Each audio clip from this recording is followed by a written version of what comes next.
Si estás buscando leer algo de feminismo pero no quieres dejar de lado el marzo asiático, yo tengo el libro para ti.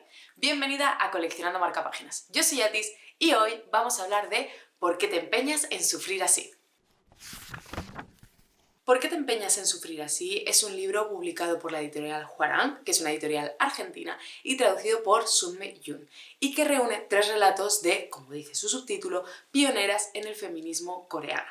A mí es un libro que me llamó muchísimo la atención desde la primera vez que lo vi, sinceramente, porque además me encantó el titular. ¿Por qué te empeñas en sufrir así? O sea, me pareció una frase buenísima que, por supuesto, está extraída de uno de los 3 relatos, pero es que esta edición en concreto me ha parecido un 10, pero un 20. Vamos a hablar de ella en profundidad.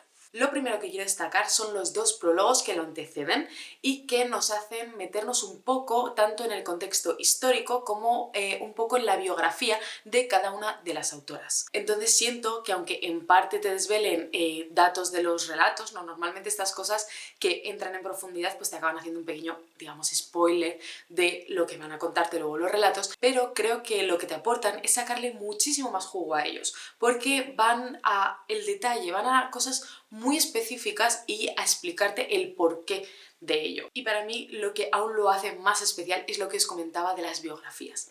Siento que normalmente cuando hablamos de autoras, muchas de ellas son desconocidas y está bien poder echar un pequeño vistazo a su vida, a su trayectoria vital y profesional para entender un poco mejor su obra. En general siento que en todas las autoras aporta muchísimo. De hecho, este mismo punto lo he resaltado bastante en un libro anterior que os comenté, el de Una mirada a Alice B. Sheldon, y también en el de Poeta de una pasión.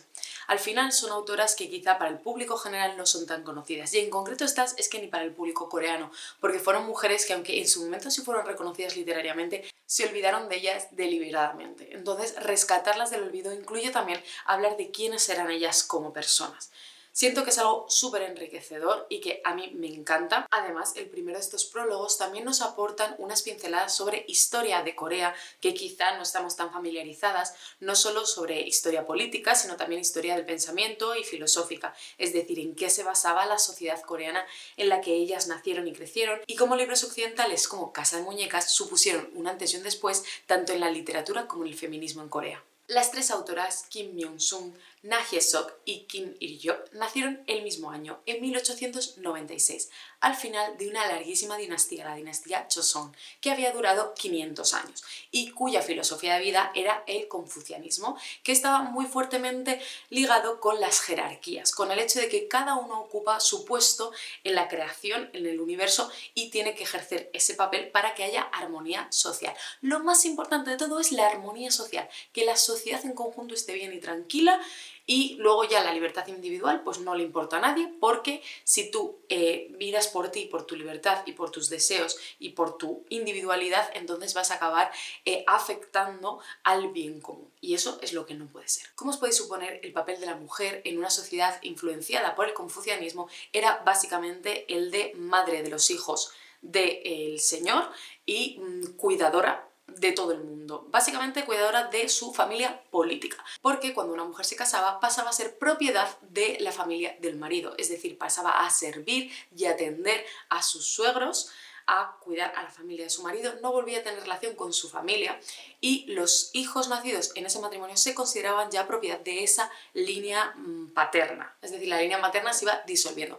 Las mujeres solo estaban ahí básicamente para engendrar a los siguientes hijos y para dar placer a los hombres, porque en esta sociedad, aunque sí que había familias nucleares, se potenciaba también el que los hombres tuvieran concubinas, tuvieran mujeres con las que pudieran desahogar sus instintos, y mientras que las mujeres de título, la mujer oficial, pues era un poco la sirvienta de su marido y de sus suegros. Aunque podían tener sirvientes, ella era como la que tenía que hacer que todo ese peso de cuidar de la casa, cuidar de los hijos, recayese sobre ella. También había unas mujeres que serían similares, digamos, al concepto que tenemos de geisha, de mujeres que estaban cultivadas, que habían podido estudiar, pero que siempre tenían ese papel de amantes, de concubinas, de mujeres que estaban ahí para dar placer, pero ya no solo físico, sino también intelectual a los hombres. Por eso ellas sí que tenían cierto acceso a la educación, ya una especie de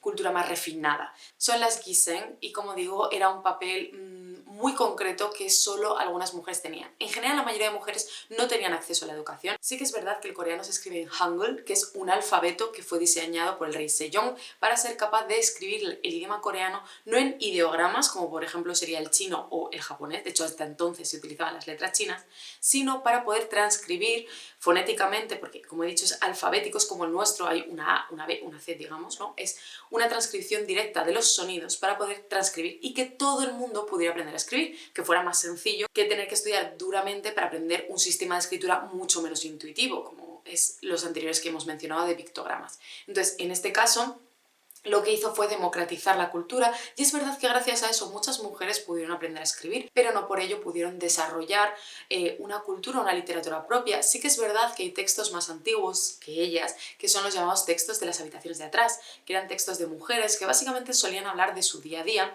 y que se iban pasando, por ejemplo, de madres a hijas, porque como he dicho, las mujeres dejaban el seno de su familia para ir con su familia de matrimonio, con su familia política, cuando se casaban, entonces muchas madres pues le dejaban esos rollos de texto para que ellas siguieran escribiendo.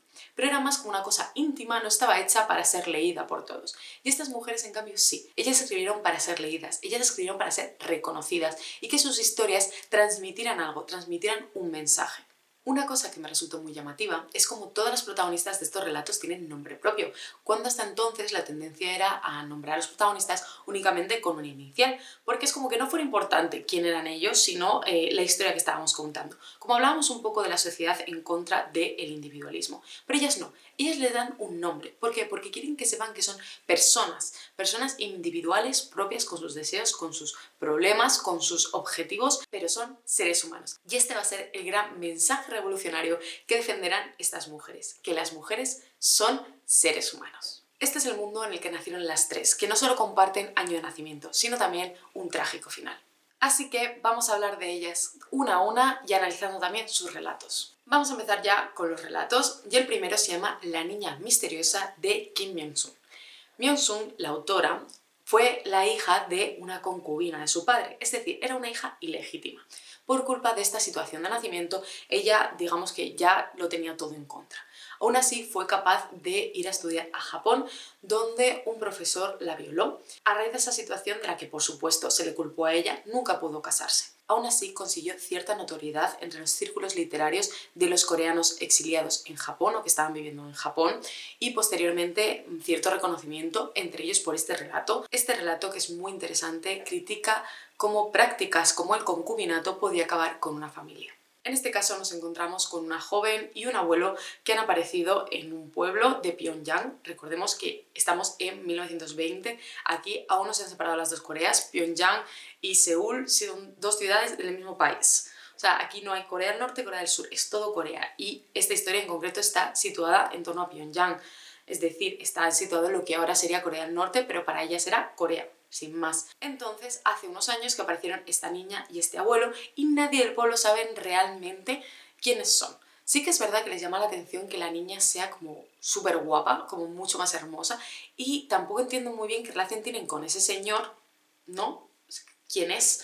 Y también con una mujer que empieza a vivir con ellos. Poco a poco se van dando cuenta que cada uno tiene acento de un lugar distinto, es decir, que no son una familia al uso, y este misterio se intensifica porque la niña tiene prohibido hablar con cualquier otro niño, o sea, solo puede hablar con su abuelo, y esto hace que se cree una aura de misterio que hace que todo el pueblo quiera averiguar de dónde viene y quiénes son estas personas. Como os he dicho, en este relato se va a hablar de las situaciones familiares de concubinato, de cómo los hombres se dejan llevar por sus pasiones, sus instintos y toman otras mujeres, haciendo sentir muy mal a las mujeres con las que se han casado, como la obsesión también por casar a las niñas, que tengan el matrimonio más ventajoso posible, también puede arruinar la vida de estas niñas que quizá no son conscientes de a lo que se están lanzando o que quizás son, entre comillas, intercambiadas por un estatus o una posición social. Todo esto se critica en un relato que os prometo que es súper cortito y que tiene un girito cuando descubrimos de dónde vienen estas personas. Kyung-hee es el relato de Na Hyo-sok y es pionero en muchas cosas. Una de ellas es que es el primer texto literario coreano que lleva por título el nombre de una mujer. Ya hemos hablado de lo importante que es esto, que lo importante que es individualizar a la mujer y darle su nombre y su entidad propia, pero es que además aquí lo llevamos al título. Claramente es una demostración de intenciones porque en este relato vamos a hablar de Kyung-hee, que es una mujer moderna, tal y como lo fue su autora. Na Hyo-sok nació en una familia privilegiada y gracias a eso pudo formarse en artes, por ejemplo en la pintura, era una gran pintora, gracias a que sus hermanos pues le pagaron esos estudios. Ella se casó con un hombre que era diplomático y con él viajó por todo el mundo, por Estados Unidos, por Europa, que era algo completamente novedoso en esa época, porque recordemos que son principios del siglo XX y que Corea había sido un país completamente encerrado en sí mismo. Entonces, que una mujer coreana fuera capaz de viajar tan lejos, pues ya fue muy rompedor. Además, ella, como digo, era pintora, exponía pinturas, escribió este relato, y en uno de esos viajes, en su estancia en París, ella tomó un amante, se enamoró de un señor y fue infiel a su marido. Esto al principio, que parecía que había quedado en nada, tiempo después supuso su divorcio. Su marido le pidió el divorcio por adúltera y por culpa de eso también perdió la patria potestad de sus hijos, que como hemos dicho se consideraban propiedad de la casa paterna. Entonces ella ya no pudo tener contacto con sus hijos. Ella intentó revocar esto por los juzgados, denunció a su marido, denunció a su amante, perdió ambos juicios, y aunque al principio pudo ir tirando pues con la ayuda familiar, con las clases que daba de pintura, etc., pues la verdad es que tiene un final bastante trágico y solitario.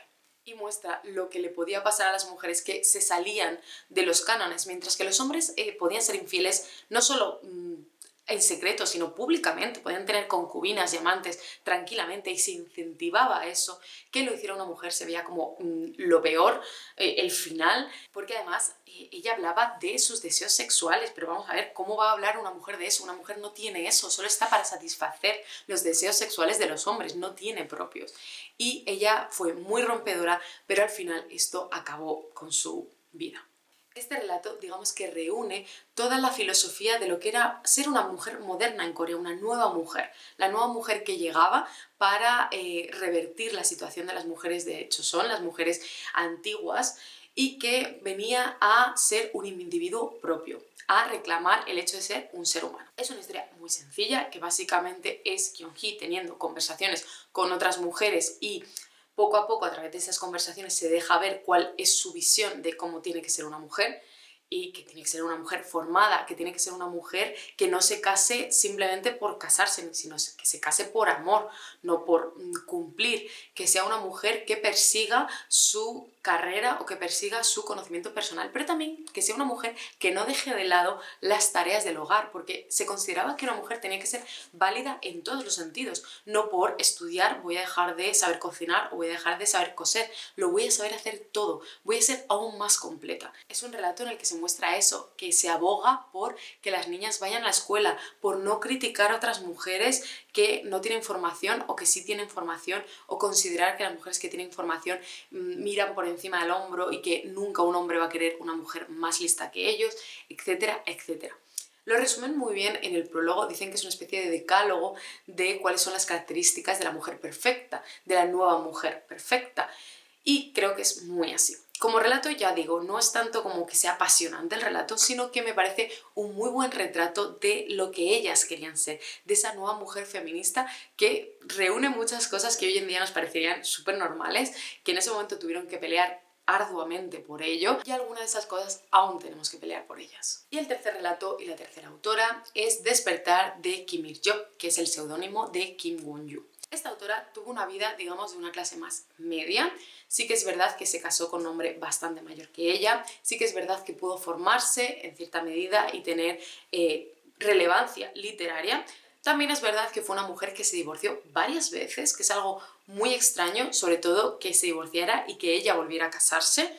Es muy curioso, pero si no me equivoco se divorció una o dos veces. Y aunque fue una mujer muy rompedora, hablaba abiertamente de la atracción sexual, de casarte con alguien que no solo te gustase, sino que te atrajese, que eso también era importante en la pareja, pues al final sus coetáneos acabaron condenándola. Lo que al principio parecía como interesante, divertido, ¿qué son estas mujeres? ¿Qué proponen? ¿Qué dicen? Luego ya empezaba a ser molesto cuando exigían tener los mismos derechos que ellos. Entonces sus propios colegas, al igual que a sus compañeras, las condenaron al olvido. Y ella encontró refugio convirtiéndose en monja budista.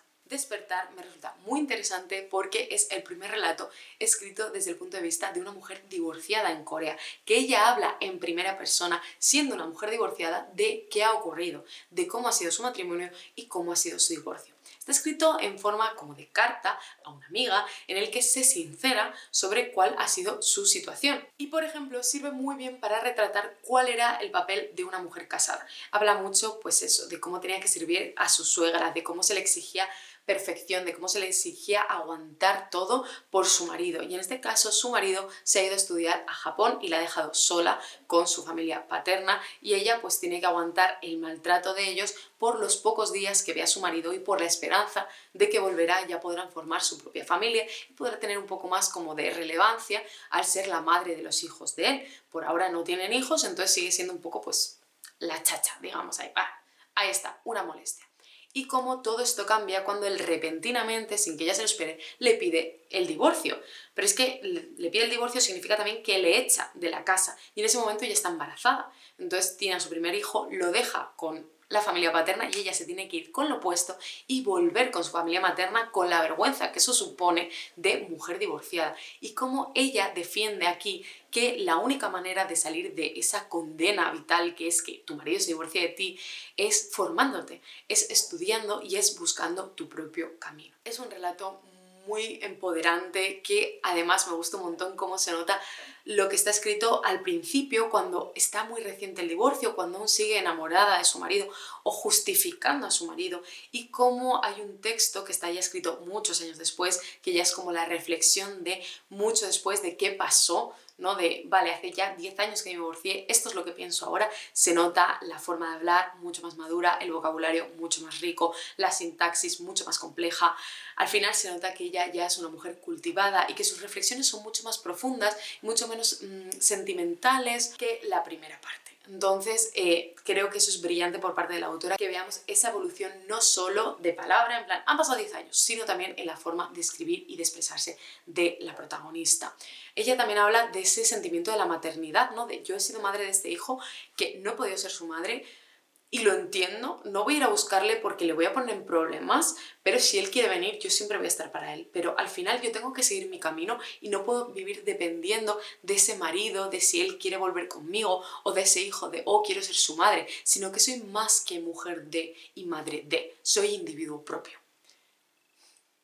De verdad, qué revolucionario, ¿eh? Las mujeres somos seres humanos, ¡wow! Esta magnífica edición termina con un apéndice de varias viñetas que hablan del feminismo en estos años. Unas son de mujeres que hablan del feminismo con una óptica muy positiva, de liberación, y otras son de los hombres criticando a estas nuevas mujeres. Son súper interesantes, muy fuertes desde mi punto de vista, la verdad.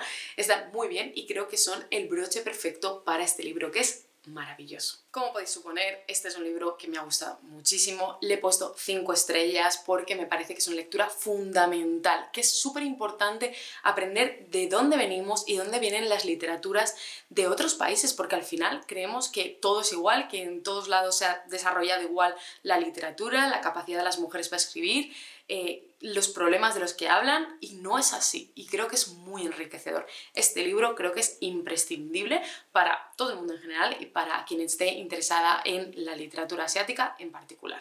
Y hasta aquí la reseña de hoy. ¿Qué os ha parecido? ¿Os gustan estos libros de pioneras, de las primeras mujeres que escribieron sobre algo o en algún lugar? A mí me encantan, sobre todo si van acompañadas de una buena biografía y de un buen contexto histórico. Creo que esto es fundamental y esta edición lo cumple 100%. Os leo en los comentarios, como siempre. Tenéis toda la información en el rinconcito ordenado, podéis darle like al vídeo y suscribiros al canal para vernos en próximos vídeos. ¡Adiós!